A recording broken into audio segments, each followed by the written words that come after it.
Sí, gracias. Gracias, Estel. Vamos a dar inicio a la mesa redonda que lleva por título Sexualidad e Infancia en las Escuelas Catalanas. Habrá un cambio en el programa. La primera en presentarse será Estel Malgosa y después, a continuación, Bruna Álvarez y Joan Pujol. Todos ellos son miembros del Grupo AFIN de la Universidad Autónoma de Barcelona y nos presentarán sus resultados sobre investigaciones en torno a este tema. Como ha dicho Estel, después tendremos unos minutos de debate en el que podéis participar por las vías que ha comentado. En principio, la primera en presentarse es Estel Malgosa. Ella es licenciada en Administración y Dirección de Empresas y también en Antropología Social y Cultural. Actualmente es investigadora predoctoral con una beca FI del Grupo AFIN y realiza su tesis sobre temas de sexualidad en la infancia, analizando cómo niños y niñas de las escuelas de primaria de Cataluña construyen y viven su sexualidad y de qué manera esto influye en las narrativas de género y la identificación de género y el contexto global, tanto local como escolar y familiar. Y nos presentará su ponencia que lleva por título La gobernanza de la sexualidad por género en las escuelas de primaria.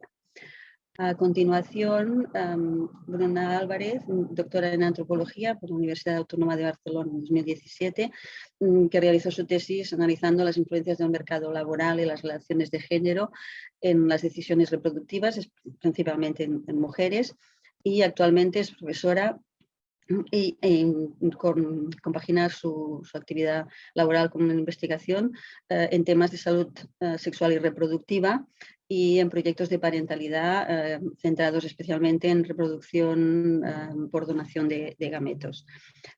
Su presentación será Enseñar sin enseñar.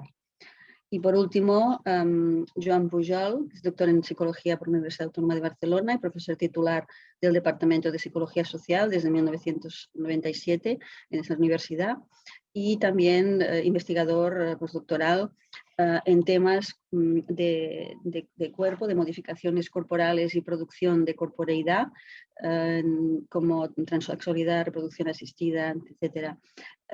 Y también procesos de subjetivación en temas de agenciamiento de género en relación con las técnicas de información y comunicación. He trabajado con subjetividades queer, gentrificación, entre otras cosas.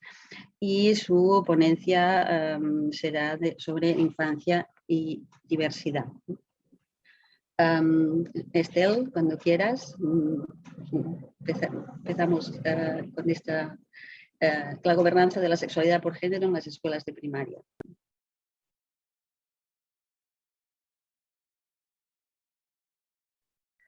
Bueno, ahora se tendría que ver, ¿me podéis confirmar si se ve correctamente el PowerPoint? Sí, perfecto. Sí, sí, se ve, sí.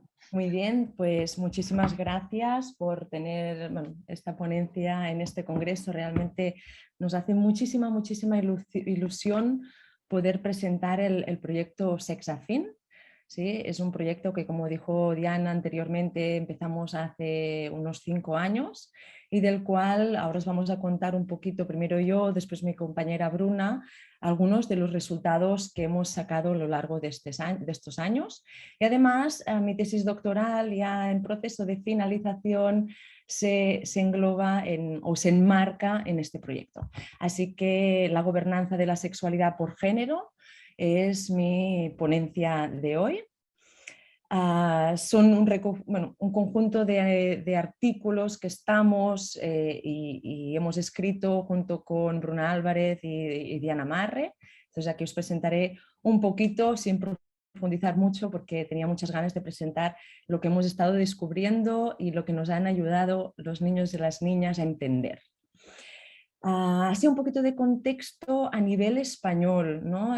Tenemos en los últimos años muchísimos casos de violaciones, de violencias sexuales, sobre todo violaciones en grupo. ¿Sí? Es un suceso que ha pasado en los últimos años y solo para poner unos datos, entre 2010 y 2019 se han reportado, es decir, se han denunciado en todo el territorio español 134 casos de violaciones en grupo. ¿sí? La reacción pública de estos sucesos, aparte de manifestaciones, etcétera, etcétera, ha puesto en evidencia o ha relacionado las violaciones en grupo, las violencias sexuales con la falta de educación sexual en las escuelas, sean de primaria como secundaria. ¿Sí? Y además ha vinculado estos sucesos a que los niños y las niñas y las personas jóvenes aprenden sexualidad sobre la pornografía. De hecho, un reciente estudio de 2019, una encuesta realizada a nivel nacional, dice que la edad de acceso a la pornografía en el territorio español son los 8 años y que este acceso se generaliza a los 14. ¿Sí? Así un breve recorrido sobre a nivel legislativo, las leyes educativas de España desde el 1975, que fue la transición hacia la democracia, hasta muy recientemente las leyes educativas se caracterizaban por permitir la educación afectivo-sexual, pero no garantizarla. Es decir, que no incorporaban en ninguna de estas leyes la educación sexual o afectivo-sexual en ninguna de sus dimensiones. Sí que permitían, porque el centro educativo tiene la potestad de incorporar alguna materia como la educación sexual si esto es su proyecto educativo, es decir, si es una prioridad para el centro. Pero hasta el momento no había ningún aval.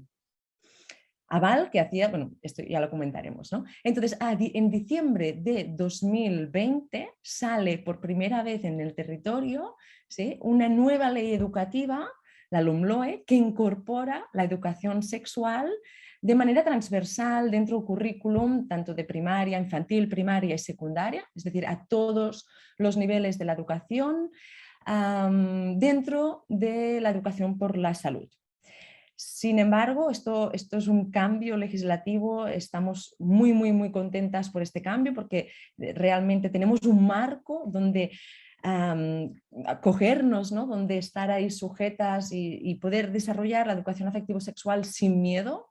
Sin embargo, esta ley aún está en proceso de implementación. Se dice que estará totalmente implementada en 2024 y de momento no sabemos ni el cómo, ni el cuándo, ni si habrá recursos para formación, como decía Raewyn Connell, ¿no?, que esa necesidad o esta prioridad de la formación, tanto del profesorado como la formación o los recursos que el profesorado va a utilizar en las aulas, etcétera, etcétera.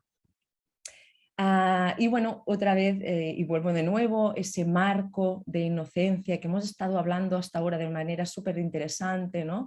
Cómo en Occidente hemos construido la sexualidad históricamente, ¿no?, como algo vinculado únicamente al mundo adulto y cómo otras categorías como la infancia están o las hemos construido como personitas o personas asexuales, inocentes, que tenemos que proteger de este conocimiento sexual adulto. De hecho, la vinculación en nuestra sociedad entre la sexualidad y la capacidad reproductiva históricamente ha estado, pero hasta día de hoy aún resuena, porque socialmente el momento aceptable para hablar de sexualidad con niños y niñas es la pubertad.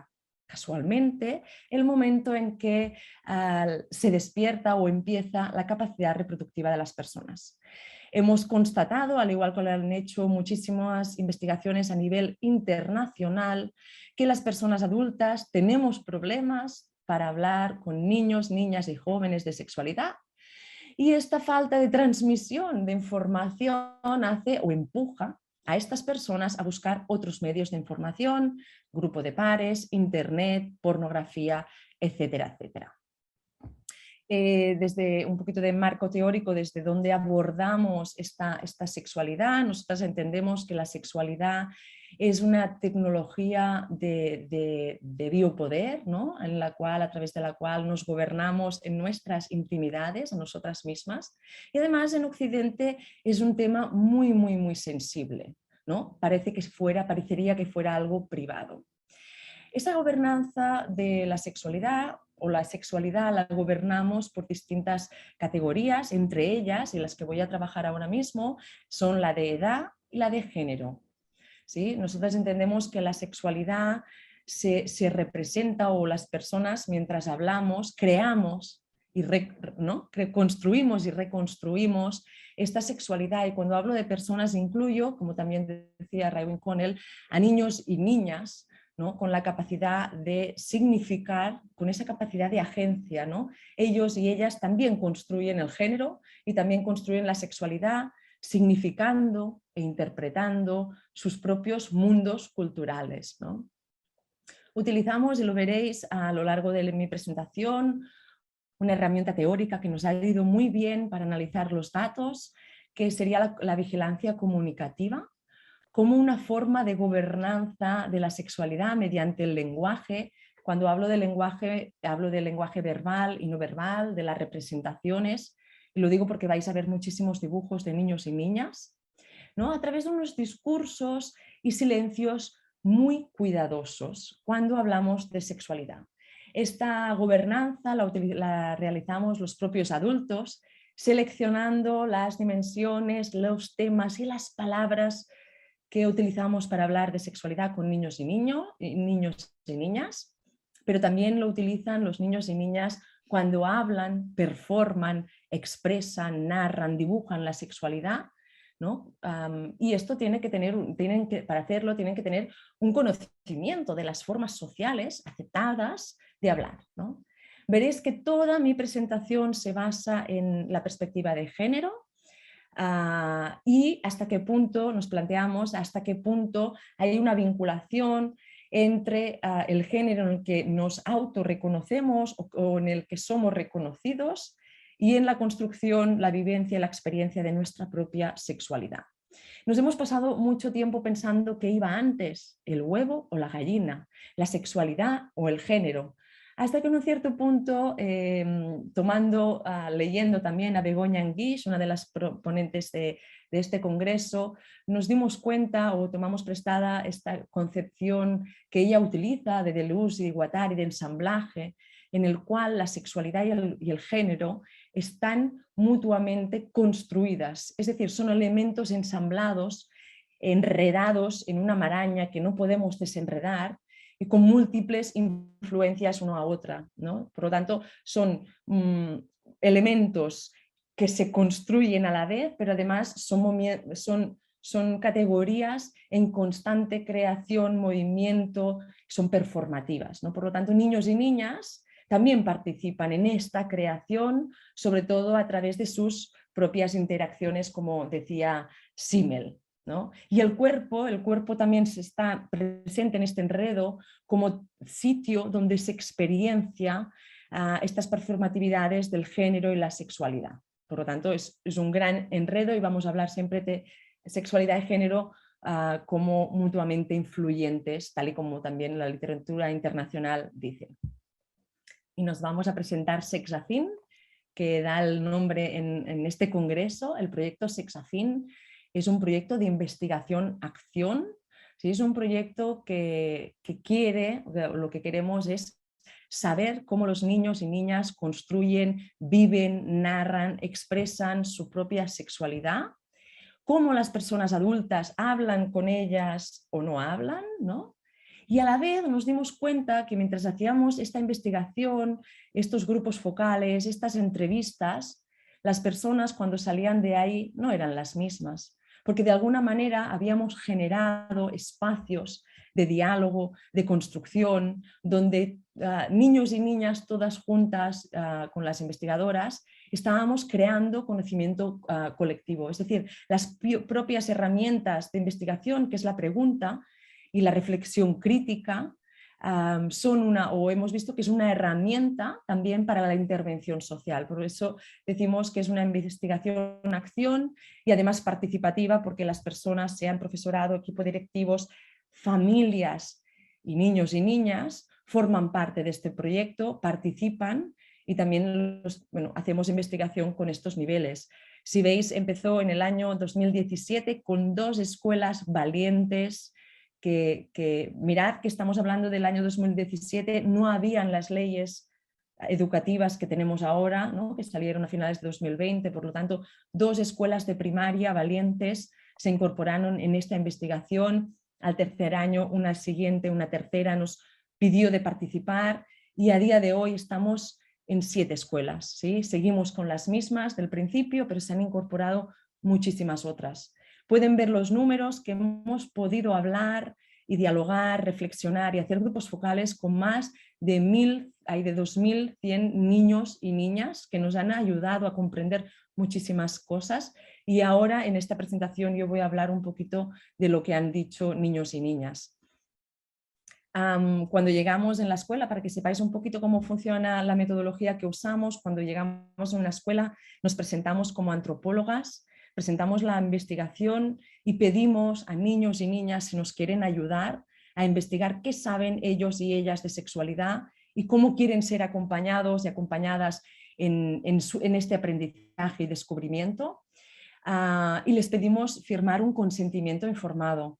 Es muy interesante porque bueno, contamos obviamente con el consentimiento de todas sus familias, pero para nosotras el consentimiento más importante y también es el de los niños y niñas, porque entendemos que son personas con agencia que pueden decidir sobre todo sobre las cosas que les afectan a su sexualidad, ¿no?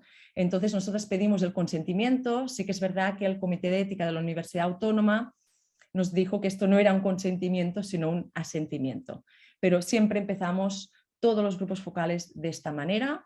Luego les pedimos por favor que se dividan en grupos pequeños de 4 o 5 personas y que hagan los grupos ellos y ellas como les apetezca para generar un entorno cómodo, un clima para poder hablar y dialogar. El primer año no nos habíamos dado cuenta y después pues, fue una cosa que se nos repitió y se nos repite en cada una de las actividades, que la mayoría de estos grupos quedan segregados por género. Esto nos permitió, la mayoría, obviamente hay grupos mixtos, pero esto nos permitió hacer un análisis por género, por el género performado, porque obviamente no les hemos preguntado qué se sienten y qué no, pero sí que un género performado y esta heterosexualidad, ¿no? como una institución que gobierna, ¿no? Que coloca niños y niñas en un sistema binario de categorías contrapuestas. De hecho, a pesar de que tenemos muy en cuenta, intentamos romper, digamos, o tener en cuenta las expresiones no binarias, en estos mundos infantiles nos aparece un marco de niños y niñas. Cuando hablan ellos y ellas ya veréis que hablan de los niños y de las niñas. Una vez tenemos estos grupos, les lanzamos una única pregunta en la que tienen que responder mediante un dibujo colectivo. Y después del espacio de dibujo que permite quitar miedos, quitar tabús, empezar a gritar y a bromear, una vez tenemos esta parte hecha, empezamos un grupo focal donde niños y niñas nos interpretan sus propios dibujos. Así que utilizamos el dibujo, aparte que lo podemos analizar, ¿no? Pero sobre todo utilizamos el dibujo como un disparador de narrativas. Hemos trabajado con niños desde P4, es decir, los 4 años, hasta sexto, que tenemos 12 años. Y en esta presentación me voy a centrar sobre todo en niños de cuarto, quinto y sexto, es decir, entre los 9 y los 12 años. Les preguntábamos a los niños qué era la sexualidad, teníamos curiosidad para saber qué es la sexualidad y cuando hacemos una pregunta en frío, ¿qué es la sexualidad?, vemos este tipo de dibujos.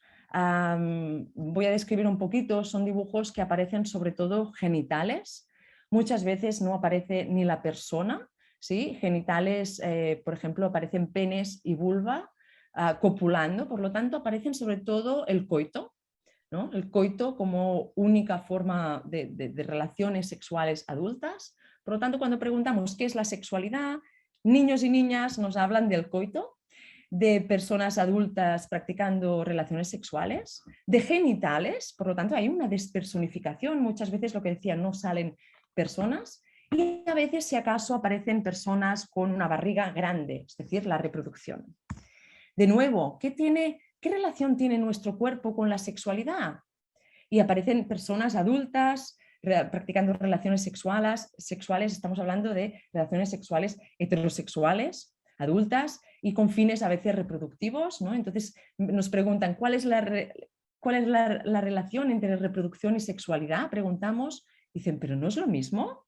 Y otro niño dice, ah, sí, porque una es con preservativo y la otra no. Si veis esta mirada que reduce la sexualidad a las prácticas sexuales, estamos dibujando una sexualidad que no es de los niños y niñas, porque la mayoría de ellos no practican el coito.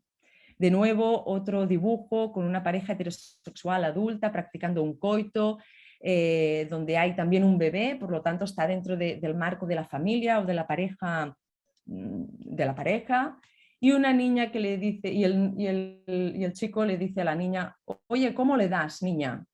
Les preguntamos a este grupo de niñas dónde habéis sacado la idea y nos dijeron que es de las series y de todo esto, ¿no? ¿Veis como las fuentes de información? Aquí tenemos pues cómo le das, niña, y el hombre que dice oh, y tiene placer, digamos. También habíamos preguntado cómo se hacen los bebés. Nos dimos cuenta que cómo se hacen los bebés es una de las principales preguntas o temáticas que niños y niñas hablan con sus familias. Y nos dimos cuenta que todos los dibujos, había como una tendencia, unos patrones, que los dibujos que respondían en estas preguntas, los grupos mayoritariamente de niñas nos dibujaban embarazo, nos dibujaban partos, nos dibujaban menstruación, mientras que los grupos de niños nos dibujaban prácticas sexuales, fantasías sexuales y placer, normalmente un placer masculino, como este dibujo que dice el hombre, qué a gusto me he quedado, y preguntamos, ¿y la mujer cómo se ha quedado? No lo sé, supongo que a gusto, nos dijeron. Por lo tanto, cuando hablamos de reproducción, nos dimos cuenta que estamos dibujando, si únicamente hablamos de reproducción para hablar de sexualidad, dibujamos una sexualidad adulta que no pertenece a niños ni niñas, sobre todo heterosexual, centrada en los genitales y en el coito como única práctica sexual, pero que además visibilizaba mucho o permitía a niños, a la masculinidad, performarla a través del placer, de las fantasías, del deseo sexual, mientras que no permitía esto a las niñas, sino ellas lo performaban a través de la reproducción. Del mismo modo que los niños no les permitía de esta manera aproximarse a la reproducción. Por lo tanto, bueno, decíamos que nos teníamos que aproximar a otras maneras.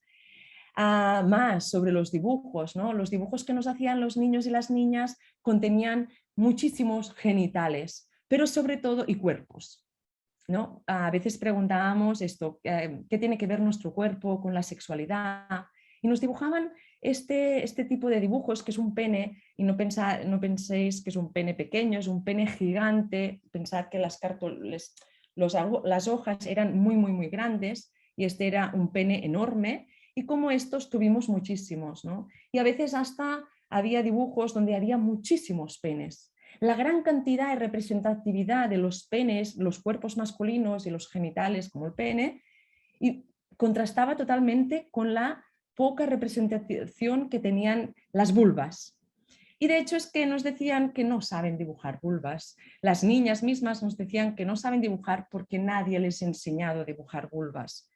Y sí que les habían enseñado a dibujar el pene, o al menos el icona del pene, ¿no? Ese pene erecto como el falo, porque esto se veía dibujado en todos sitios, en los grafitis, en los libros, en las mesas, en todos sitios, pero en cambio no hay vulvas dibujadas, ¿no? Una niña, me acuerdo, una niña de cuarto que preguntamos, es decir, de 9 años, qué consecuencias tenía no saber dibujar la vulva, y nos dijo inseguridad. Y aquí ligo un poquito con Foucault, ¿no? Y este conocimiento y poder, ¿no? Cómo se vincula el conocimiento de los propios cuerpos con el placer.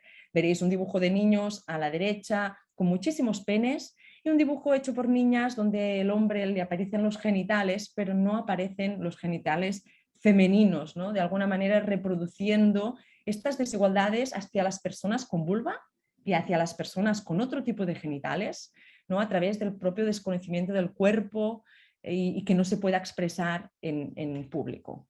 Ya voy como cerrando, que creo que me estoy pasando del tiempo. Otra de las,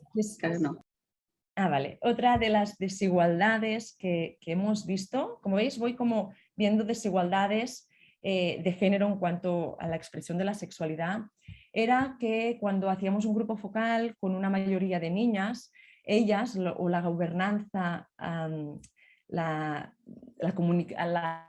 vigilancia comunicativa permitía a niñas, a estos grupos de niñas, hablar de sexualidad desde la ignorancia, es decir, preguntar, oye, ¿qué es esto?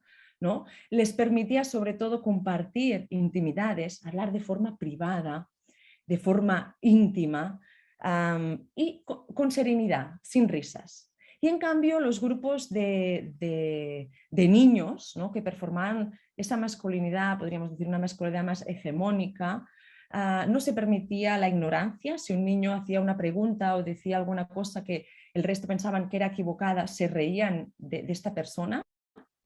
Y las bromas, las risas impedían poder hablar de forma serena, ¿no?, generando una gran desigualdad para las masculinidades, ¿no? Y esto lo detectaban y nos lo comentaban las propias niñas, ¿no? Y dicen, no, porque ellos hablan más, bromean más, porque mi padre me dijo que los niños son como un poco más tontos que las niñas, que hacen cosas un poco más de inmaduros, ¿no?, que no hablan. Y dices, entonces, bueno, ¿y por qué no hablan o por qué hablan de forma bromeada? Y un chico, Paul, dijo, es que es lo que se nos dice, que tienes que ser más tranquilo o que tienes que ser más... Y Nuria también aprovechó y dijo, sí, por ejemplo, que las niñas cuando somos pequeñas nos dicen que nos tiene que gustar el rosa. Es decir, veis cómo niños y niñas vinculaban la forma de expresarse y aproximarse a la sexualidad, sea bromeada como dialogada, con una cuestión de esta gobernanza por el género. Al final de este gran dibujo que os he puesto antes del pene súper grande, un niño nos vino con cara seria y nos dijo, jo, es que al final no hemos podido hablar, ¿no? Y nos gustaría mucho retomar esa idea de cómo la gobernanza por género impide a la masculinidad poder hablar, poder hablar de esta forma más serena, ¿no? Como si hubieran estos exámenes de masculinidad que habla de Stefano en sus artículos, ¿no?, que la masculinidad se pone en prueba, ¿no?, por el grupo de pares. Hay una presión de las niñas y de los niños hacia los niños en sí para examinar si cumplen los estereotipos y las regulaciones, digamos, de la masculinidad normativa, ¿no? Y excluyen aquella persona que no lo hace como si fueran otras feminidades, ¿no? Aquí tenemos uno que sí, bueno, ¿y de qué hablan los niños? Y dice, ellos no hablan tanto, las niñas siempre hablamos, los niños no. ¿De qué hablan? De fútbol, ellos hablan de fútbol. Entonces había un niño que dice, bueno, sí, también de quien te gusta, ¿no? Pero claro, cuando ya nos han dicho que la norma es hablar de fútbol, todo el resto de personas dijeron, sí, se habla de fútbol.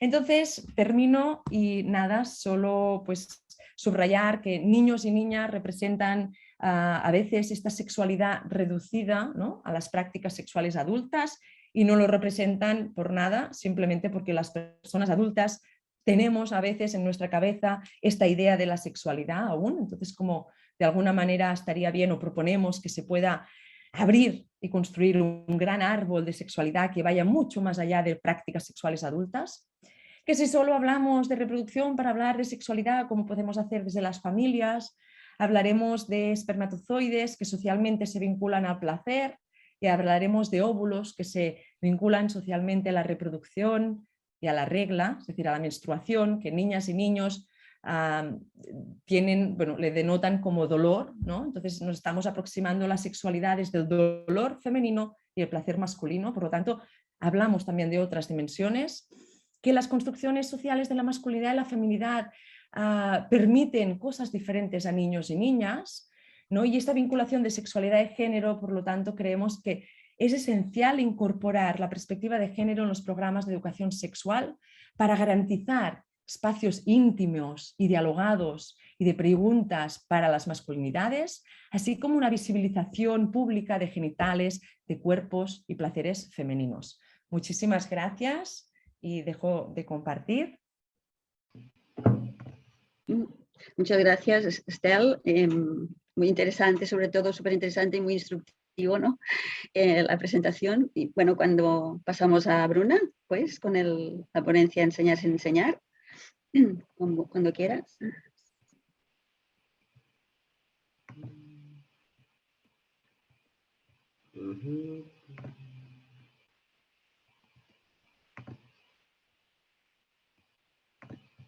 Voy.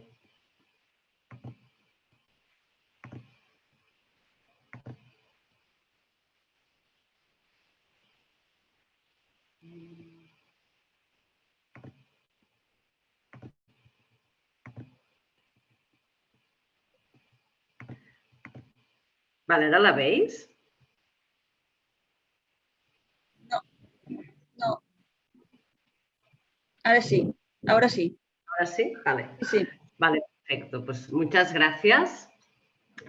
Esta presentación, bueno, es la parte de maestros, el análisis de los resultados de maestros del proyecto Sexafin. Y bueno, un poco haciendo, bueno, un poco de historia del propio proyecto, es como me gusta mucho que esté Victoria presentando porque, bueno, también formó parte de este inicio y bueno, fue todo un proceso muy interesante porque queríamos llegar a los niños y realmente la manera de entrar fue pidiendo un proyecto que pusimos 2 escuelas de otra compañera del pueblo de otra compañera que estaba en el grupo y bueno, nos dieron el proyecto, que era más un proyecto de intervención muy pequeño y dijimos, bueno, pues ahora vamos a confirmarles a las escuelas que nos han dado el proyecto y dice, bueno, es que no lo saben, ¿no? Entonces, nos habían concedido el proyecto y, bueno, estas relaciones locales lo fuimos a presentar a las escuelas y fueron muy valientes porque les entusiasmó. A las 2 escuelas nos dijeron que sí, sin problemas, lo veían una gran necesidad. Y, bueno, fue un aprendizaje muy, muy grande porque veíamos esta necesidad, pero se corroboró. Entonces, bueno, es un placer poder explicar este proyecto en este congreso y estar aquí. Así que, bueno, muchas gracias, Victoria, y, bueno, a Estel también. Un poco, eso es lo que ha explicado Estel, ¿no? Esta importancia de conocer qué saben los niños y niñas sobre sexualidad, pero también entender cómo las personas adultas les estamos acompañando y entendemos personas adultas, en este caso, por los maestros, maestras que están en las escuelas y también las familias. Entonces, siempre hay esta importancia de la investigación en sí misma como un espacio de transformación social. ¿Por qué? Porque como intentamos preguntar y generar estos espacios de diálogo, como se ve en esta imagen, ¿no? Que es un grupo focal con el profesorado de una escuela, el mero hecho de generar estos espacios contribuye a romper este tabú, a encontrar consensos en las escuelas y a cuestionarnos, ¿no? Estas prácticas educativas cotidianas dentro y fuera de la escuela y producen este conocimiento colectivo y muchas veces consensos que sin estos espacios no se generarían. Entonces, bueno, ya he explicado a Estel, ¿no? Que Sexafin tiene estas 4 patas: la niñez, el profesorado, las familias y la comunidad. Y en esta presentación me voy a centrar en el profesorado. ¿Qué les pasa? Y siguiendo un poco esta línea teórica que planteaba Estel, bueno, ¿qué pasa a los maestros y la educación sexual? Y también, ¿no? Lo ha mencionado Connell cuando decía, ¿no? Esta idea de los maestros que enseñan pero que educan y tienen que ser educados al mismo tiempo. Y esta situación intermedia,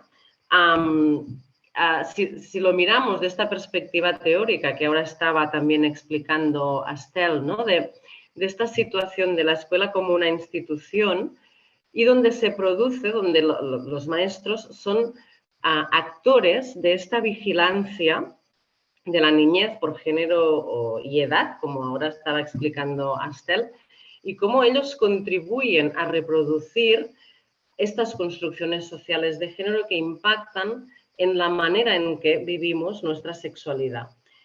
Y a la vez generan reproducen lo que, bueno, teóricamente nos ha encajado este concepto del non-strategic surveillance, que es esta reproducción casi inconsciente de las propias construcciones sociales de la sexualidad.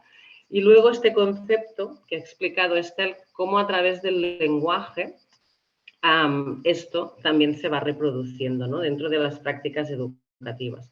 Pero es que a la vez, estos profesores que están allí ejerciendo esta vigilancia son receptores de una vigilancia, ¿no? Son receptores de la vigilancia por parte de las familias, ¿no?, que ejercen esta sombra de panóptica, ¿no?, como hay una sensación de control por parte del profesorado en cuanto a las familias.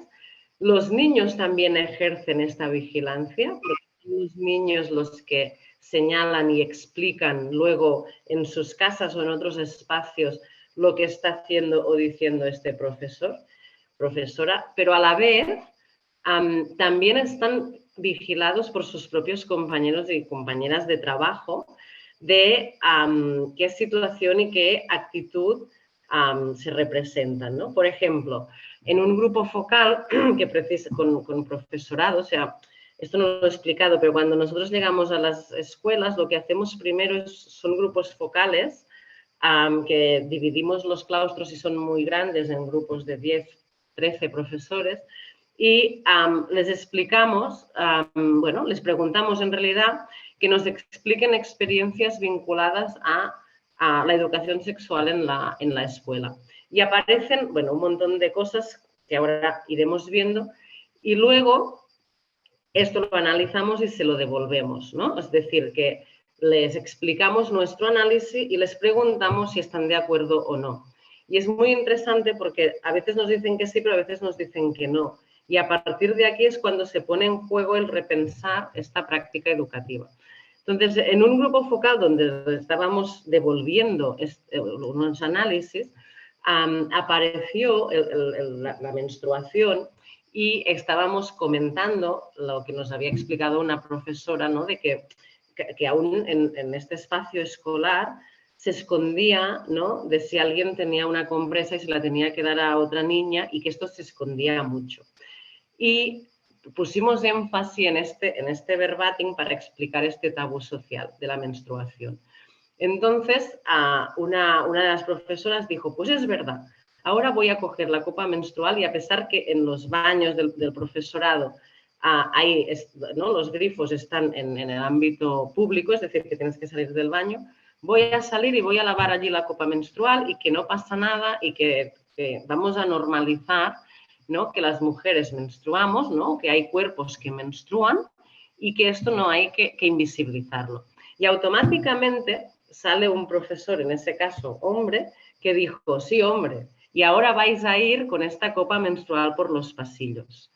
Y bueno, se hizo en broma y muchas risas, pero aquí se estaba ejerciendo ya una vigilancia de volver a esta situación de cuidado que ahora no vamos a visibilizar demasiado, ¿no?, la menstruación, que no llegue a un espacio donde no debe llegar. Y estas situaciones se reproducen constantemente, ¿no? Cuando los profesores son actores de vigilancia, ellos lo tienen muy claro. Los verbatims están en catalán porque la mayoría de grupos focales son en catalán, pero los voy a ir traduciendo mientras hablo, pero quise mantener la lengua original en los que fueron recogidos. Ellos dicen, ¿no?, cuando los actores, los profesores, el profesorado es actor de esta vigilancia, lo tienen muy claro, ¿no? Cuando hablan de sexualidad, de sexo, de pene, de vulvas, ¿no? Hoy tu hija se ha puesto un lápiz así en la vulva. Bueno, no pasa nada. Tenemos que acompañar, tenemos que vigilar. Es que tu hijo se masturbaba. Bueno, tampoco pasa nada, tenemos que acompañar. Y si una niña se masturba, yo le digo, ven, ¿qué haces? Ven, vamos a lavar las manos, ¿no? Entonces hay esta sensación consciente de tener que vigilar. O más abajo, ¿no? Que dice, ¿qué hacéis? No lo encontrarán como un tabú. Les intentas decir, cuidado, no os hagáis daño, ¿no? El vigileu, ¿no? O sea, ir con cuidado, vigilaros vosotros también de que no os hagáis daño cuando os estéis masturbando, cuando os estéis tocando los genitales, que esto se tiene que hacer en casa o en la ducha o cuando estés tranquilo. O sea, son conscientes que están regulando estas conductas y explican a los niños dónde y cómo se tienen que hacer estas prácticas. Pero también ejercen esta vigilancia, esta surveillance que no está pensada, que no es estratégica, que también son conscientes de que sin querer potencian la diferencia entre niños y niñas y los estereotipos y los etiquetan y los tratan distinto de manera inconsciente. Esto lo dicen, ¿no? En este caso, una maestra. Y otra dice, yo también pienso que depende mucho de tu propia experiencia, cómo vives el sexo y la sexualidad, cómo la entiendes y cómo eres capaz de aceptar unas cosas u otras. Y que dices, bueno, yo llego hasta aquí y esta naturalidad con la que yo lo veo no tiene por qué coincidir con la de otra persona. Y no hay un consenso tampoco entre el profesorado de cómo transmitir esta educación. Entonces, aquí es importante, aparte de la propia educación del profesorado en este tema, la voluntad individual de querer autorreplantearse cosas, y aquí es un terreno muy, muy pantanoso porque implica todo un trabajo individual y personal necesario o no. Este también forma parte del debate y de lo que implica y que es ser parte del cuerpo de profesorado.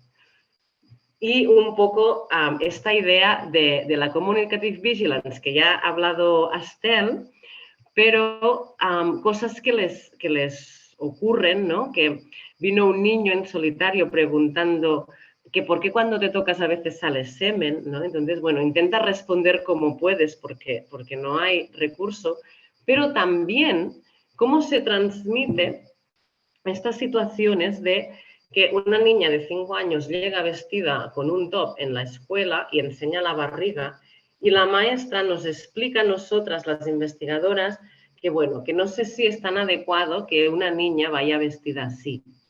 O cuando un niño se viste de princesa y de 5 años también, y una niña del grupo de clase le dice que esto no lo puede hacer, porque ponerse un vestido de princesa desde niña. Entonces, como la maestra le dice al niño que sí, lo puede hacer porque no hay cosas de niños y de niñas, pero el niño deja de hacerlo porque ya ha estado señalado. Entonces, cuando proponemos decir, bueno, si realmente queremos una transformación social, vamos a colectivizar esta situación y que sean todos niños, niñas, todas las personas, que sea una actividad colectiva propuesta por la maestra de vamos a vestirnos todos con faldas y de color rosa y como para contribuir a que este niño no sea un agente de transformación de género señalado. Pero en cambio, la maestra entiende en ese caso concreto que esto sobrepasa sus funciones y no se atreve a plantear esta actividad en grupo por el posible cuestionamiento que pueda tener de las familias. Pero a la vez, el profesorado es receptor también y también se encuentran en este centro del panóptico. Y hablan, ¿no?, de que te cuesta gestionar todas estas situaciones que hemos explicado porque está la mirada de las familias, que puede ser distinta a la que tiene el propio profesorado. Claro, porque estamos individualizando. No hay un consenso aún, esperemos, de cómo gestionar y cómo transmitir esta educación sexual. Y es más, muchas veces desde parte del profesorado se dice que la clave del contenido en educación sexual está en las familias, que sin esta base en las familias, como que ellos no pueden hacer nada. Y lo dicen muy claro. A mí me da miedo, ¿no? Porque si yo digo lo que para mí es la educación sexual, puede no coincidir y me da miedo que después venga un padre y una madre y que me diga, ¿y tú quién eres para educar a mi hijo en este tema? ¿No? O yo creo que primero tendríamos que educar a las familias y después a los niños. Esto también es un argumento muy recurrente y sí que como profesorado reconocen muchas veces que no tienen recursos, pero nunca hemos oído una frase como esta dicha en estos términos. Dicen, no tenemos recursos para hacer esta educación sexual, pero nunca han dicho que ellos también necesitan, ¿no?, un poco esta educación para poder transmitir. Y luego también, a través de estos grupos focales, surgió el tema de las masculinidades y cómo cuando los profesores hombres tienen que ejercer tareas de cuidado como profesores en infantil, cambiar un pañal, ellos lo expresan, ¿no? Por el tema de ser un hombre, he tenido miedo y he actuado con distancia. Y dice, claro, dice, es que depende de la escuela. Hay padres muy conflictivos, ¿no?, esta alteridad a las familias, que una vez a un niño le dolía la barriga y una maestra, mujer, se la sentó encima de las rodillas y le hizo un masaje en la barriga. Y la madre denunció porque había tocado a su hija, ¿no? Entonces, si fuera un hombre, se hubiera como complicado mucho la situación y de hecho tenemos el caso de un maestro que fue denunciado por cambiar un pañal y tuvo, bueno, y el niño llegó a casa de 3 años y dijo, ¿no?, que el profesor le había tocado el pene y automáticamente se generó la denuncia y había cámaras y esta vigilancia en realidad protegió, ¿no?, en este caso a un profesor hombre. Y los hombres que forman parte del profesorado dicen, ¿no?, esto es lo que me da siempre más miedo, ¿no? O el caso de los gimnasios, de los vestuarios, cuando ya son las niñas, no entran nunca los hombres en los vestuarios, ¿no? Entonces, están como muy pendientes, ¿no? Saben que son el centro del panóptico y y tanto ejercen vigilancia como la reciben y se mueven en esta ambivalencia porque a pesar de que se está trabajando en ello, no hay un consenso social de qué se tiene que enseñar y sobre todo cómo.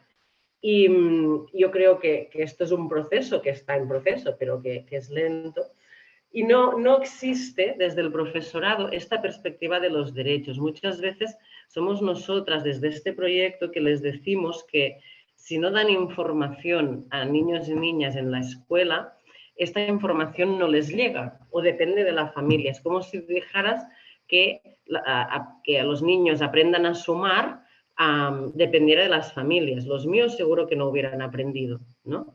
Entonces, como esta idea de que la escuela universaliza, que es un derecho a la información, y si no la tienen vulnera a los derechos de los niños y las niñas, no está en el discurso del profesorado. Ya hemos tenido casos de niñas que han tenido la regla y a la que han podido, cuando hemos ido a hacer los talleres, nos han venido a preguntar porque en sus casas no pueden hablar. Y estamos hablando de la ciudad de Barcelona de niñas de 10 años y se sigue pasando estas situaciones. Entonces, lo que planteamos es esta idea de ofrecer la información para que los niños y niñas obtengan habilidades y actitudes para tomar decisiones responsables, seguras y placenteras sobre la sexualidad, ¿no?, que se basa en todas las recomendaciones de la Organización Mundial de la Salud y de la educación sexual desde la perspectiva de los derechos humanos. Pero esto no está dentro de este panóptico en el que se encuentran a los maestros y maestras. Y bueno, hasta aquí. Muchas gracias.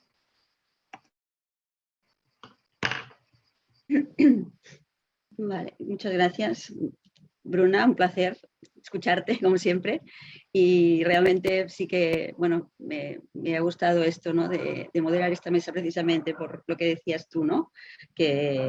Bueno, que formar parte de él, ¿no? Y ha sido fantástico formar parte de él también, y que siga y que dure. Bueno, seguimos entonces con Joan Pujol, con la presentación Diversidad de Infancia, cuando quiera. Joan. ¿Está?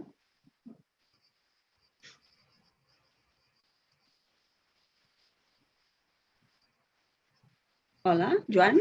Juan. Bueno, Joan, ¿estás por aquí? Creo que Joan no podía usar la cámara, pero ahora estoy viendo que quizás está un poco el micro. ¿Joan? Sí. Ostras. Joan, sí, está explicando por chat que tiene un problema con el micro también. Vaya. Quizás podemos... yo, si acaso te reenvío el link panelista por si hay algún problema y vuelves a entrar, y mientras quizás podemos dar paso a alguna pregunta para hacer tiempo. Esperamos 2 minutos. Bueno, si queréis, hay una pregunta de Begoña Martel que comenta cuándo finalizaron el proyecto, comunicaron a las familias los resultados. No sé si quiere contestar. Sí. Sí. Y de hecho, en las familias no hemos explicado lo que hacemos, pero también hacemos un grupo focal y también y una charla al final del proyecto. Bueno, también hacemos varias reuniones informativas explicando lo que vamos a hacer con los niños, ¿no? Y también un grupo focal con ellas y luego una devolución de resultados donde se incluyen los resultados de niños y niñas. Y este año hemos hecho varios productos que hemos hecho 2 infografías para 2 escuelas distintas y donde se veían, ¿no?, los resultados resumidos. Y después hemos hecho un vídeo que son los propios niños los que explican a los adultos qué es la sexualidad, que lo vamos a presentar aquí también mañana. Y también hoy, esta tarde, Astel va a presentar un tráiler de un documental que también estamos haciendo en este sentido. Entonces, a las familias sí se les comunican los resultados y además, a pesar de que no hayan participado en la escuela, hacemos muchas charlas a escuelas distintas a petición de las familias donde explicamos estos resultados, ¿no? O sea, damos herramientas a las familias de cómo hablar de sexualidad a partir de los resultados de lo que nos han dicho niños, niñas y profesorado de cómo se gestiona la sexualidad. Estel, no sé si vols afegir alguna cosa.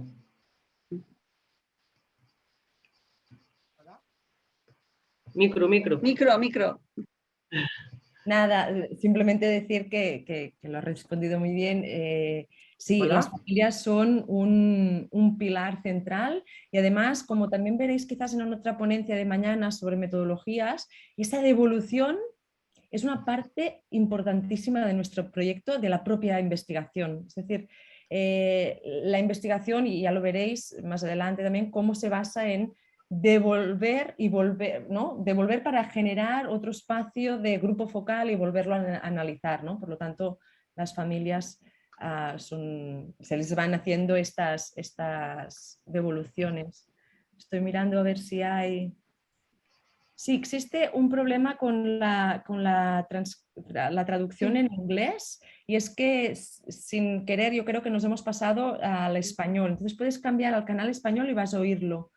Pero a ver si también los traductores podéis cambiarlo. No sé si habéis visto, si podéis cambiar y volver a poner el inglés en el inglés. Y perdón. Sí, le han contestado esto que has dicho. Y ya está resuelto. Sí. Genial, No sé. gracias. Sí. Y a ver si, Joan, has podido entrar, quizás, a ver, esperamos un momentito pequeño, a ver si tenemos a Joan. Le voy a pasar a panelista, te extiendo panelista, Joan, a ver si ahora funciona.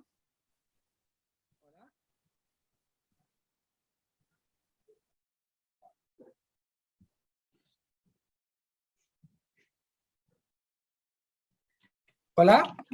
Ah, Sí. Vale, muy bien. Vale.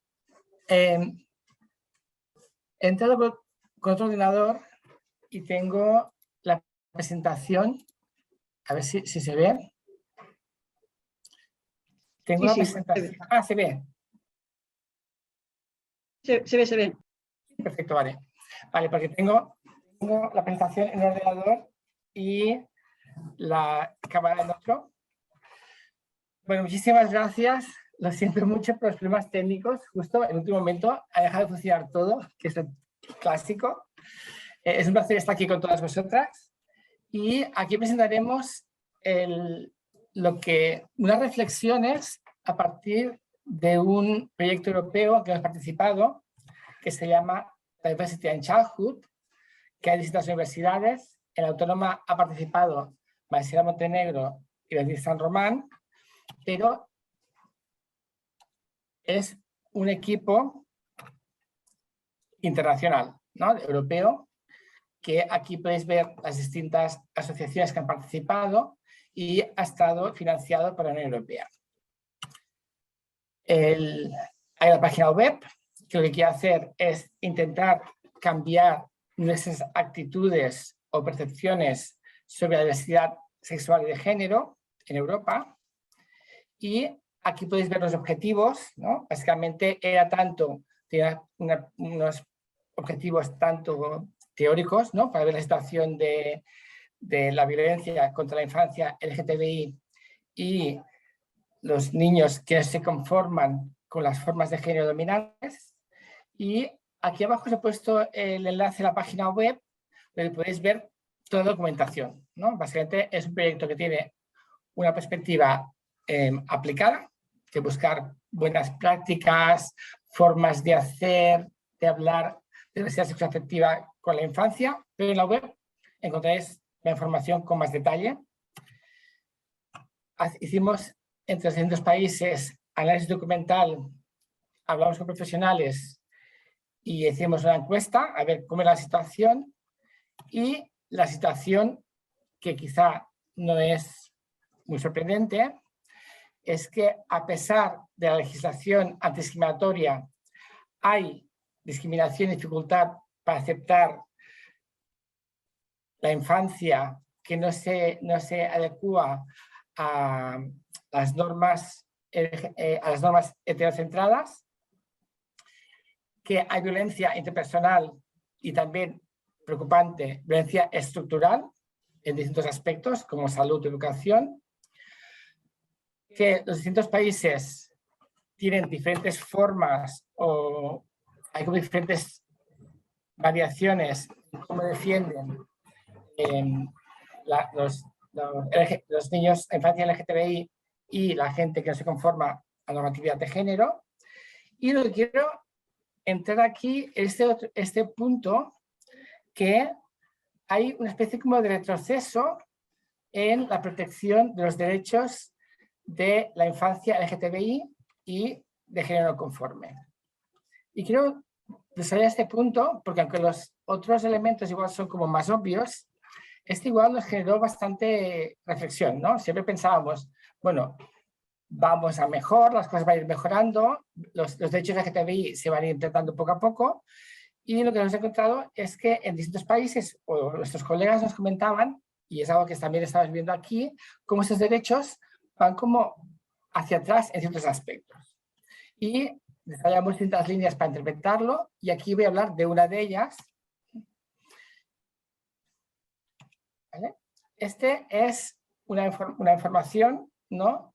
El party leader en Poland llama a los derechos LGTBI una amenaza importada, ¿no? Y una amenaza importada para el país.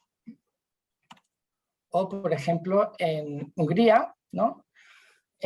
Los libros que hablan sobre diversidad sexoafectiva para la infancia son consideradas como propaganda homosexual. O, por ejemplo, en esta noticia, que me pareció interesante, ¿no? El gobierno húngaro launches,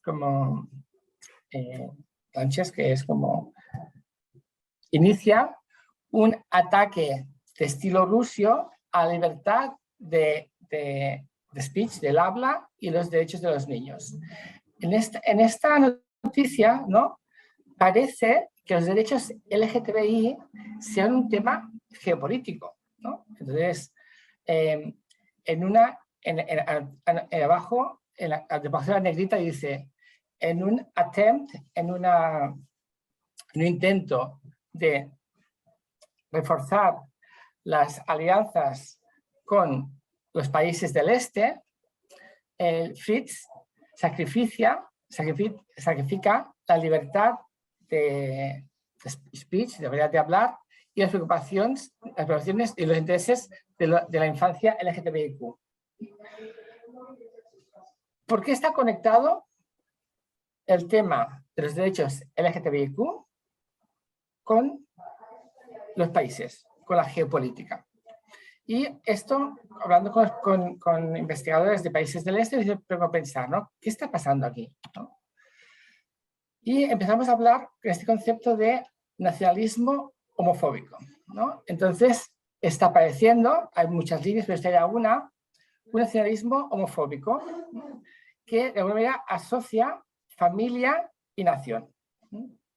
Entonces, como hemos visto, la ideología de género resulta que es propaganda LGTBI y es una amenaza a la identidad nacional y a la soberanía nacional, ¿no? De alguna manera, derechos LGTBI son una amenaza para la nación. La nación se construye a través de la educación de la infancia y el Estado debe proteger esta infancia porque está protegiendo la nación. Vale. Si miramos esas declaraciones en contraste con declaraciones de líderes de la Unión Europea, la cosa es como distinta, ¿no?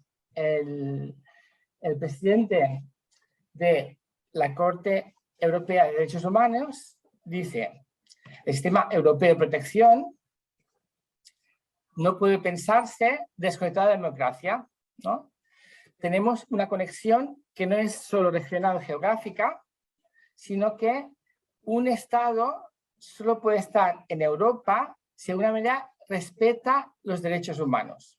Europa es igual a respeto de derechos humanos. Por tanto, Polonia y Hungría representan que dejarían de estar dentro de Europa porque atacan los derechos de la infancia LGTBI y de género no conforme. Ursula von der Leyen, por ejemplo, nos dicen: no descansaré hasta que construyamos una Unión Europea construida sobre la igualdad.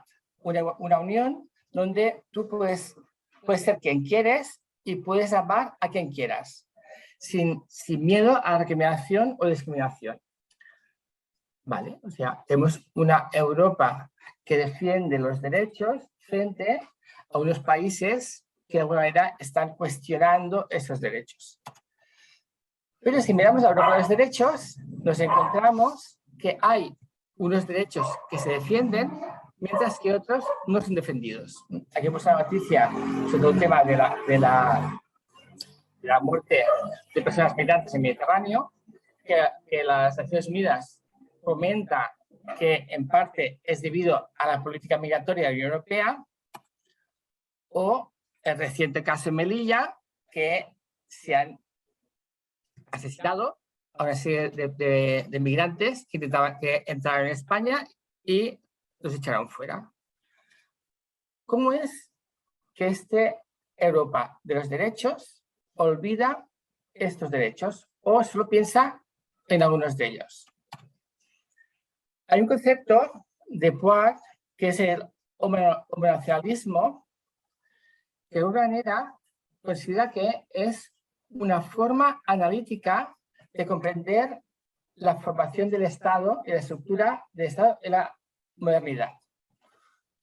Un ensamblaje, no sé si decirlo en inglés y que lo traduzcan, bueno, no sé. Un ensamblaje de fuerzas históricas y geopolíticas, de intereses neoliberales en el capitalismo, que de alguna manera, ¿no?, conecta discursos de libertad, liberación y derechos con políticas neoliberales que excluyen a ciertas personas del Estado, ¿no?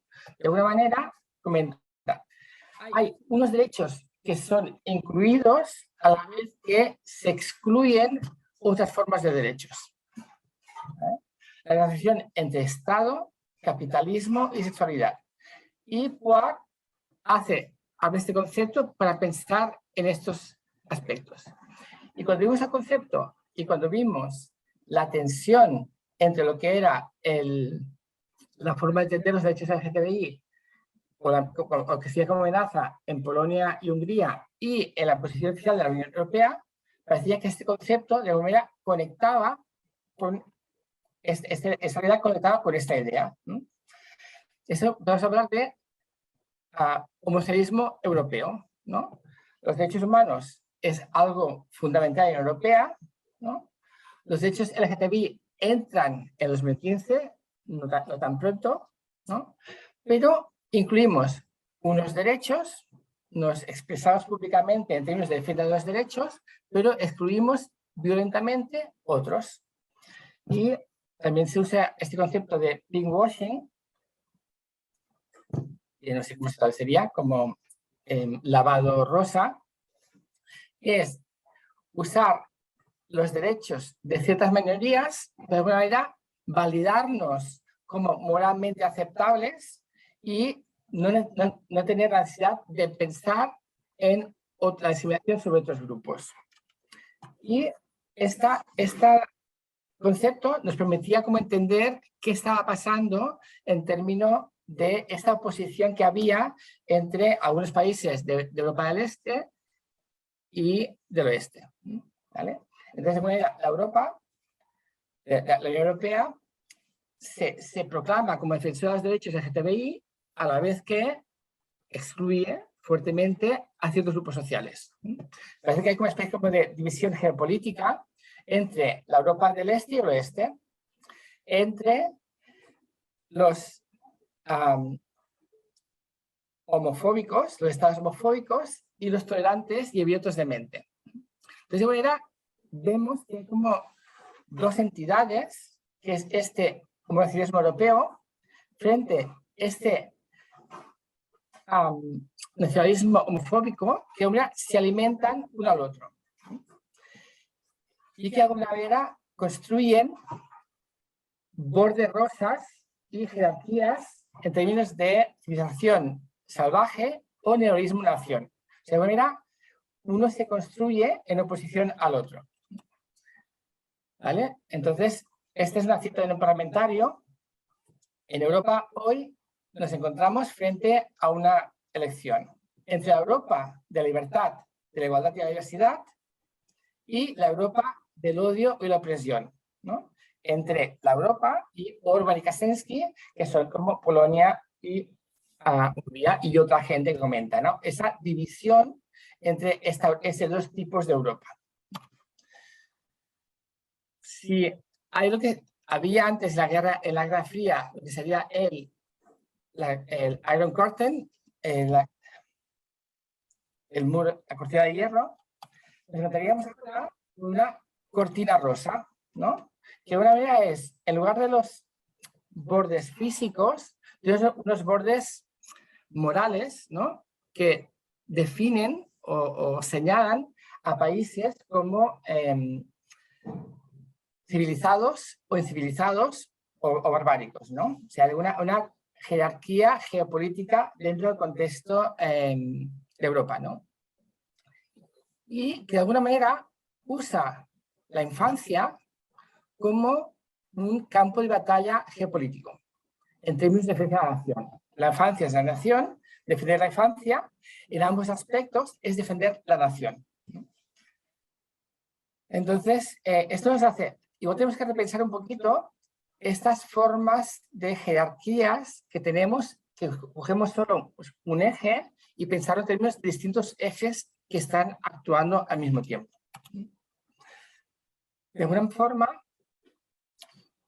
nos encontramos, es algo más generalizado, que los gobiernos y ciertos grupos sociales, y he puesto pero hay otros, usan el bienestar de la infancia para batallas adultas, ¿no? Y batalla adulta se resuelve señalando a la infancia.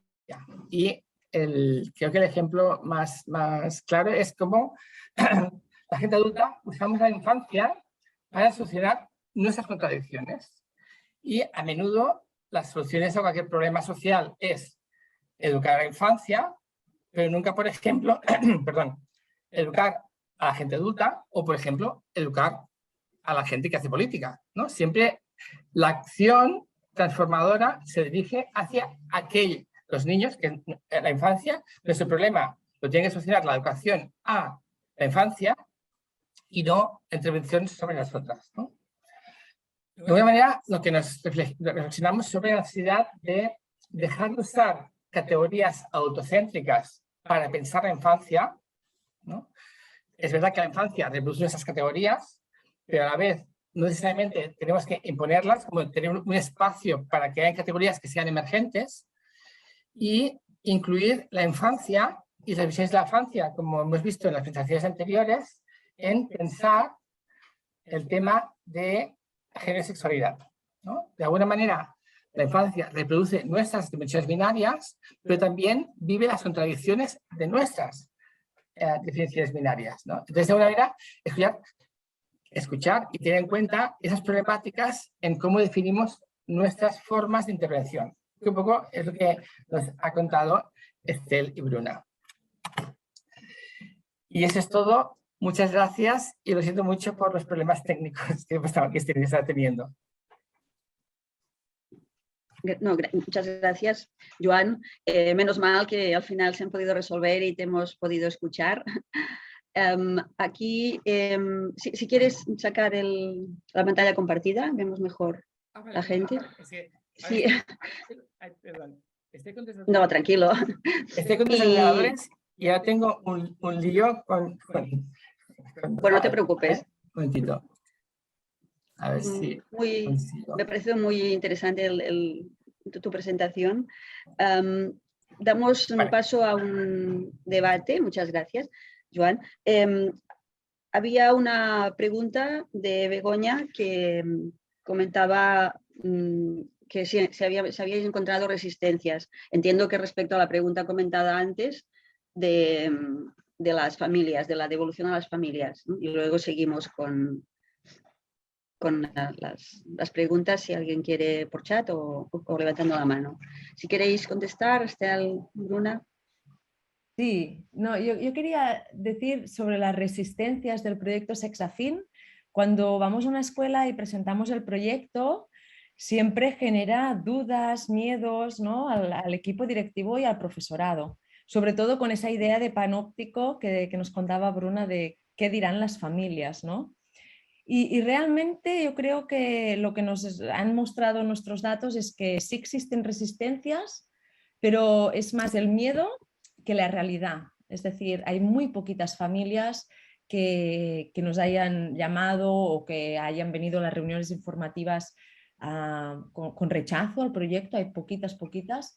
De hecho, como hacemos firmar los consentimientos a las familias, hay niños y niñas que no participan de la investigación, pero realmente ahora tenemos que sacar los porcentajes, por ejemplo, de este año, porque quizás de una clase de 25 o 30 alumnos hay uno o una que su familia no le ha dejado participar.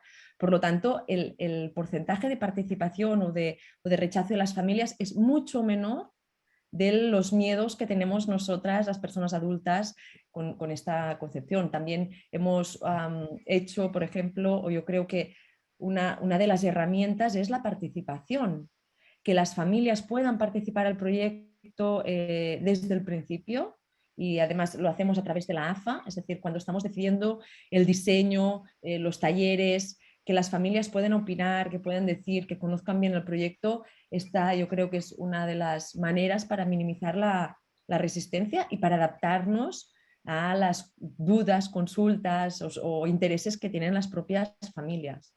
Y sí que es verdad que hay personas o familias que no quieren participar, a veces por motivos más ideológicos, otros por motivos más religiosos. Por ejemplo, pues la religión evangelista pues a veces se ha mostrado o ha mostrado rechazo.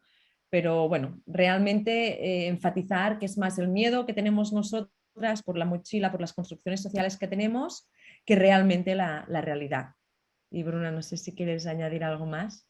Sí, o sea, hacemos reuniones informativas específicas con las familias que están en las aulas, ¿no? Cuyos hijos e hijas van a recibir estos talleres y nos hacen preguntas, incluso hemos recibido inquietudes, ¿no? De decir, bueno, ¿qué vais a explicar? Porque lo prefiero hablar yo primero, ¿no?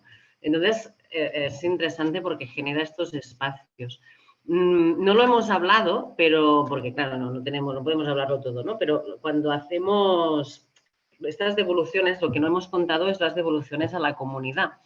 Y muchas veces consisten en una exposición física cuando no era COVID y virtual cuando ha sido con pandemia, pero donde se muestran los dibujos de niños y niñas y se hace en la biblioteca, en el centro cívico, en la escuela, ¿no? Donde se escoja hacer. Entonces, las familias lo visitan y los niños no explican lo que han dibujado. Y muchas veces han venido a esta exposición familias que no han querido participar y cuando, bueno, nos pasó, ¿no? Que una mujer dijo, si hubiera sabido que era esto, hubiera dejado participar, ¿no? Entonces yo creo que también hay como mucho miedo por parte de las familias de lo que es la sexualidad, ¿no? O lo que es, o lo que piensan que es de los niños, ¿no? Porque, no sé, también esto nos ha contado, ¿no? La directora de una escuela que cuando se propuso el proyecto llamó, ¿no? Una familia preguntando si es que íbamos a enseñar a masturbar a los niños de 6 años, ¿no? Entonces, estas situaciones pasan, son muy minoritarias y siempre las explicamos porque son como muy, muy chocantes, pero sí que hay un tema que emerge sobre esta idea de sexualidad de infancia y que esto que explicaba Estel, de que los niños piensan que la sexualidad es un coito vaginal adulto, lo piensan los niños porque lo pensamos los adultos, ¿no? O sea, cuando te dicen sexo, sexualidad, cualquier cosa, sex, saltan las alarmas y viene esta idea adultocéntrica en la cabeza. Y esto nos lo encontramos, pero no ha sido una resistencia como agresiva, ¿no? Ha sido más de planteamiento, de duda, de pregunta, de pedir información. Y ahora, bueno, si alguien tiene una sugerencia, la recogemos encantadas. Queremos llegar a las familias que no quieren participar, no para convencerlas, sino para entender por qué no quieren participar. Pero claro, desde la posición del proyecto a veces es difícil poder llegar porque, bueno, pueden pensar que las vas a intentar convencer. Con lo cual, si alguien tiene una sugerencia de cómo llegar a las personas que no quieren que sus hijos o sus hijas participen del proyecto, encantadas, porque sí que nos interesa entender estos otros significados de la sexualidad y que a lo mejor es solo un tema de preguntar, ¿no? Y no estamos llegando.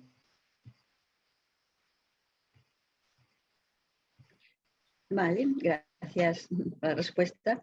¿Alguien más quiere comentar, sugerir, preguntar alguna cosa? Estel, manita levantada. No, si no hay ninguna otra pregunta, yo tenía una para Joan. Me ha parecido increíble la geopolítica, ¿no?, de los derechos de la infancia, de las personas LGTB.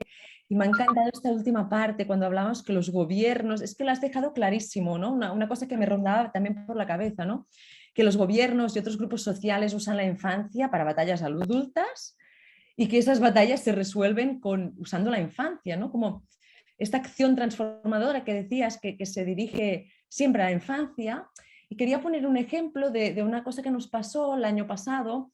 Había un grupo de tercero, es decir, estábamos a los 7, 8 años, hasta segundo, hasta los 7 años, esa escuela, los niños y las niñas cuando se iban ¿cómo se llama esto?, de colonias, que se van de campamentos o se van de excursión, se duchaban todos juntos y todas juntas. Y a partir de tercero era el año que las duchas se iban a segregar por género.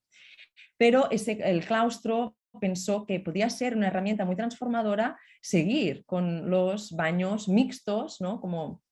Y lo que pasó es que los niños y niñas de la clase de tercero en la asamblea comentaron su disgusto, porque ellas y ellos querían ducharse separados, tenían pudores. Entonces la maestra no sabía qué hacer y les propuso de llevar un bañador, ¿no?, como para respetar sus vergüenzas y sus pudores, sus cuerpos, pero nos preguntó qué pensábamos nosotras.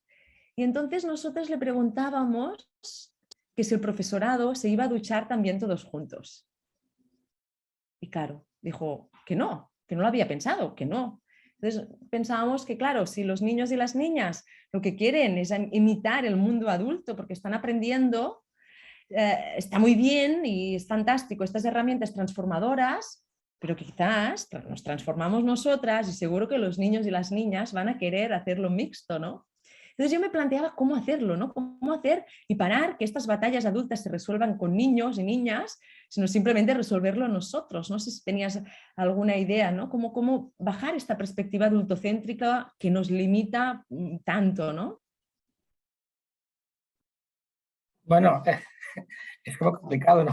Porque, claro, es mucho más fácil decir, ay, mira, la infancia tiene un problema, yo no lo tengo, lo tienen esta infancia y voy a usar la educación para solucionarlo, ¿no? Por ejemplo, hicimos unos congresos sobre masculinidad en los años 2000 y antes en Barcelona era legal el nudismo por todas partes de la calle. O sea, lo sacaron, pero antes era legal, ¿no? Entonces, en ese congreso habían gente desnuda todo el rato durante el congreso. No pasó nada, al final era normal, ¿no? Pero de alguna manera, este pánico moral activó, en términos de organización cívica, que eso no fuera posible, ¿no? Claro, si la gente adulta tenemos problemas con esa corporalidad, educar a la infancia para que no tenga es complicado, ¿no? Porque de alguna manera, claro, es lo que tú comentabas, ¿no? Entonces, no sé cómo hacerlo. Y yo creo que el peligro además ahora, aparte de que tenemos problemas no resueltos y que se los enviamos a la infancia para que a ver si en el futuro de 20 años se estén solucionando, es que hay ese uso de la infancia, ¿no? Entonces, hemos hecho esta línea, pero hay toda la línea con el tema de la infancia trans, por ejemplo, ¿no? De que se convierte en una especie de pánico moral, ¿no? O que se abre la sexualidad a la infancia en una especie de pánico moral, porque es nuestro pánico moral, ¿no? Entonces, en lugar de trabajar nuestro pánico moral, la gente adulta tiene problemas con la sexualidad, trasladamos este problema a la infancia. Entonces, yo no sé, porque el tema es más complicado trabajar con nosotras que echar los problemas afuera, ¿no? Yo creo que un poco vuestras investigaciones expresan bastante bien, ¿no? Esta idea de que la infancia va reproduciendo elementos, también va cuestionando algunas cosas, ¿no? O sea, que es lo mismo, o sea, al reproducirlo también hay formas disidentes de género y sexualidad y no sé, y además el problema también es que a veces esas categorías que tenemos las imponemos todo el rato, ¿no? O sea, como de golpe empezamos a categorizar identitariamente a la infancia en la escuela, ¿no? O sea, que hay como todo el rato constantes definiciones adultas de cómo es la infancia. Yo creo que tenemos que sentarnos entre nosotros a trabajar el tema e intentar respetar más el tema de los derechos de la infancia y de como Es normal que lee todo esto desde mi perspectiva, ¿no? Adulta, pero en primera infancia teníamos que poner un poco en suspenso este tipo de preconcepciones, que es complicado. Sí, no sé. Pero vosotros tenéis más experiencia con el tema que yo, porque claro, como estáis trabajando un rato con la infancia y con los dibujos y cómo reproducen, tenéis mucho más que comentar. Sí.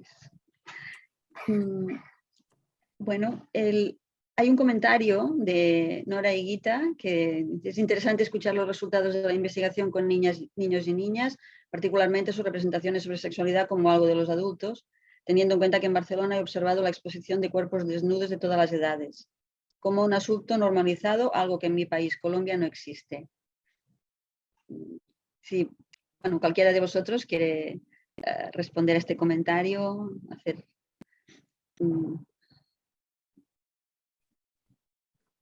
Bueno, no, que totalmente de acuerdo, Nora, con este comentario. De hecho, bueno, me parece de alguna manera los niños y niñas representan los discursos hegemónicos, construcciones sociales normativas, ¿no? Y a veces, a pesar de que en sus narrativas está la diversidad, por ejemplo, o cuando exploras un poquito más qué es la sexualidad, de forma crítica ya te dicen gustarte a alguien, tu cuerpo y los cambios del cuerpo, etcétera, etcétera. Parte de esto en sus dibujos, ¿no? Representan lo normativo, ¿no? Y de hecho los cuerpos que representan son adultos, no representan cuerpos infantiles cuando hablamos de sexualidad, ¿no? Como otra vez reproduciendo. Y a pesar de que, bueno, que quizás la nudez en Barcelona puede estar más expuesta, en el imaginario colectivo sigue siendo, como diría Norbert Elias, algo íntimo, ¿no? Reservado en un espacio íntimo y que implica un cierto pudor. Así que totalmente de acuerdo.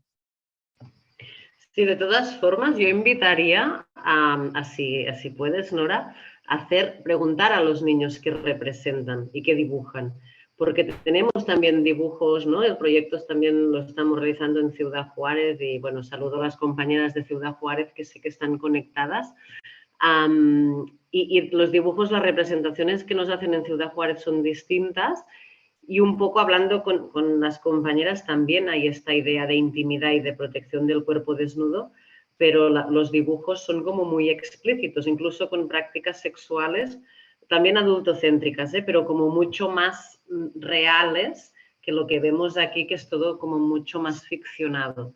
Entonces, bueno, estamos en proceso de análisis comparativo también, pero a pesar de que el cuerpo desnudo, ¿no? Culturalmente se esconda más, o socialmente, yo preguntaría también, porque, bueno, a veces hay, no sé, se tiene otra representación. Entonces, aquí es interesante estas distintas, bueno, representaciones y expresiones de los cuerpos.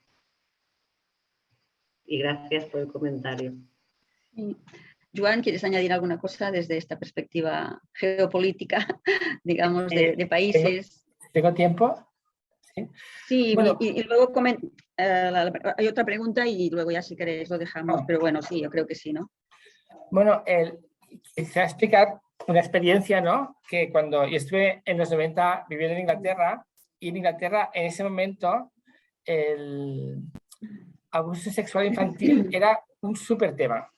Entonces era un súper tema tanto que bueno, hace poco no podía fotografiar niños, hay como bastante obsesión sobre el tema, ¿no? Yo me acuerdo que estaba viviendo en Inglaterra y aquí en Barcelona y pongo la televisión y ve una escena en la televisión que hay un padre y un infante bañándose en la bañera y de golpe sentí una sensación como extrañísima, como que era extrañísimo porque había como estado subjetivándome en esa forma de pensar de golpe el tema sexualidad e infancia como una especie de tema, ¿no? Pensándolo a Nora, ¿no? De cómo estas representaciones culturales nos van como impregnando, ¿no? Y que cuando el tema sexualidad e infancia era algo que estaba ahí, en Inglaterra estaba problematizado en un país en que la sexualidad y la infancia son un problema y cómo esto se me impregnaba cuando llegué aquí a Barcelona, ¿no? De una manera como estas formas de hacer se te van como subjetivando. Y Laura, esa pregunta. Sí, bueno, hay otra pregunta de Laura San Miquel. Dice que para los ponentes de Sexafin, las escuelas estudiadas, ¿habéis encontrado alumnado discapacitado? ¿Tenéis alguna anécdota etnográfica sobre ello? Bueno, sí hay. Sí, obviamente hay porque, bueno, porque son escuelas inclusivas. Y bueno, esto depende mucho de cómo está gestionando la escuela, ¿no?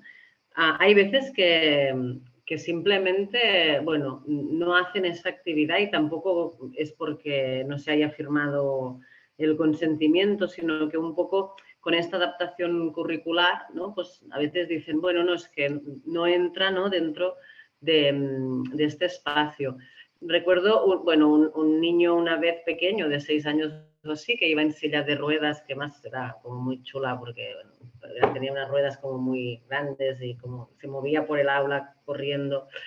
Y estaba totalmente integrado en la actividad. Entonces yo creo que también depende de cómo se gestiona. Incluso con algún niño, ¿no? con un trastorno mental que nos vino y nos dijo, no entiendo por qué mi madre ha firmado que yo participe en este proyecto, ¿no? Entonces, claro, a mí me sorprendió porque fue como muy directo y cuando lo comenté es cuando se dijo, no, es que, bueno, tiene un determinado trastorno y a veces, ¿no?